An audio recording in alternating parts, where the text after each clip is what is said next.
I'd like to introduce Brian Irving, Carolinians for Free and Proper Elections. Brian is a freelance writer living in Cary, North Carolina. He served 25 years in the U.S. Air Force. Thank you for your service. He worked for several nonprofit groups in Fayetteville after retirement. He became a libertarian activist and a freelance writer, ran for office as a libertarian, and served as press secretary and newsletter editor for the North Carolina Libertarian Party. He is currently press secretary for North Carolinians for Free and Proper Elections. Brian?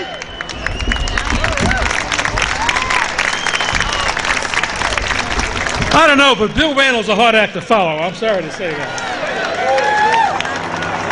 April 15th, isn't this a great day? Well, it's my youngest granddaughter's second birthday, so it can't be too bad. It's extortion! How many people here think that you have the right to vote for anyone you want to? How many people here think in North Carolina that you have the right to run for office if you want to? Well, I don't know how to break this to y'all, but you're wrong. You don't. How do we know that? North Carolina Superior Court judges said that you do not have the right to vote for the political candidate of your choice. North Carolina has probably the most restrictive, or one of the most restrictive, ballot access laws in the United States. It is easier to get on the ballot in Russia than it is in North Carolina. North Carolinians for Free and Proper Elections is the only organization that's actively working to break down these barriers. We are a group of concerned citizens from across the political spectrum.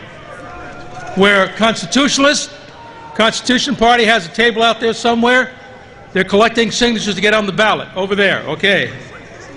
We are Greens. We're Libertarians. We're Conservatives. We're Liberals. We're Independents. And yes, some of us are even Republicans and Democrats. Your right to vote in North Carolina has been suppressed since the early 1900s. And there's been some changes, there's been some so-called reforms, but basically your right to vote is being restricted even more. Our primary goal, North Carolinians for Free and Proper Elections, is to give you back the right to vote for whatever candidate you choose and to run for any office you choose without having to jump through hoops set up by the other political parties. As I mentioned, right now it takes 90,000 signatures for a new party, that is, any party except Republicans and Democrats, to get on the ballot to begin with. And that includes people that want to run as independents. There are other states around us that have ballot access laws that are nowhere nearly as restrictive. South Carolina only requires 10,000 signatures. Tennessee only requires 275. And 25 signatures for congressional candidates. Virginia also has a 10,000 signature requirement. The ballot access laws are what computer people say is a WAD, W-A-D. It's working as designed. It's designed to do one thing, to perpetuate the Democratic-Republican duopoly on power. They are not a proper form of law for a Republican form of government. Now, why is this issue important to you? Since we've had a lot of fine candidates stand up and speak to us. Why do you think it's important? Well, why are you here? Are you here because you're tired of politicians not listening to you?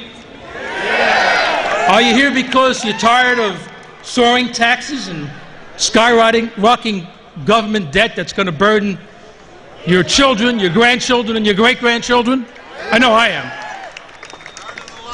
Are you here because you're tired of politicians spending money, your money they don't have, for programs you don't need? Yeah. Are you tired because are you tired of having government regulations burden all sorts of businesses? Are you tired of listening to politicians show outright disdain and disregard and ignorance of the Constitution? Ignorance in general. Okay, that'll work. Well, all these issues that all y'all are concerned about are why North Carolinians for free and proper elections exist. We want to give you the right to vote for the candidate that you choose. If you don't have the right to vote for anyone you want to, then there's no incentive for those who do get elected to listen to you after they get in office. If you don't have the right to vote for the candidate of your choice, not a candidate that's some party apparatchik that's selected by the political party's Politburo and approved by the state of North Carolina, if you don't have a candidate to vote, the opportunity to vote for a candidate that you choose, then you don't have a choice. And without real competition, there's no way we're going to effect some of the changes that all you're concerned about. I think I'm getting the heave-ho here. I want you to check out North Carolinians for Free and Proper Elections, ncfpe.com. We need help in order to restore the right, your right, to vote for the candidate of your choice. Thank you, and we look forward to hearing from you.